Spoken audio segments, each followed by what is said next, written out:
नमस्कार मित्रांनो, तुमचं स्वागत आहे एस डी गोट फार्मवर. तर बरेच जण विचारत होते की 50 कोंबड्यांसाठी जागा किती लागते. तर मित्रांनो, 50 कोंबड्यांसाठी आपल्याला 7 बाय 15चे शेड खूप होईल, जेणेकरून कोंबड्यांना रात्रीसाठी त्याच्यावर बसता येईल. मित्रांनो, तुम्ही जर गावरान कोंबडी पालन करत असाल तर त्यांना मुक्त संचारमध्येच सोडावे आणि रात्री फक्त त्यांना बसण्यासाठी खुराडी बनावे, जेणेकरून तुमचे मांस उत्पादन चांगलं होईल, अंडी उत्पादन चांगले भेटेल. कारण गावठी कोंबडी बंदिस्त करून काही उपयोग होत नाही. मित्रांनो, गावठी कोंबडी रात्रीच्या वेळेला फक्त लाकडांवरच बसते, त्यामुळे अशी लाकडे वगैरे त्यांना काठे वगैरे बांधा, जेणेकरून ते कोंबडे खाली न बसता वरती बसतील. पाहू शकतो आपण कसे लाकडे वगैरे बांधलेले आहे. एका कोंबडीला 1 स्क्वेअर फूट जागा लागते.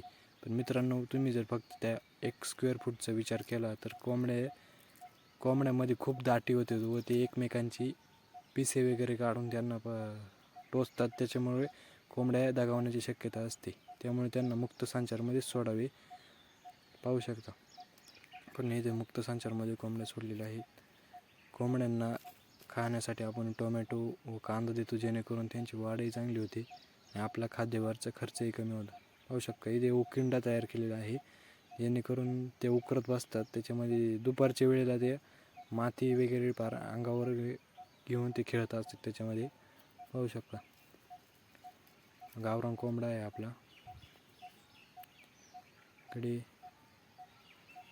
गावरान कोंबड्यांना फक्त मुक्त संचारमध्येच सोडावे, जेणेकरून त्यांचे अंडे उत्पादन व मांस उत्पादन चांगले भेटेल. पाहू शकता इकडे आपण कोंबड्या मुक्त संचारमध्ये सोडलेल्या आहेत.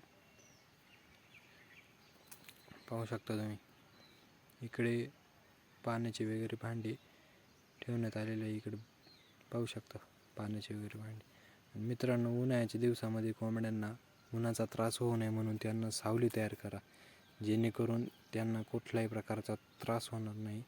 आपणही झाडाखाली आपलं शेड असल्यामुळे आपल्याला एवढा काही त्रास होत नाही. मित्रांनो, कोंबड्यांना सावली तयार करा. धन्यवाद.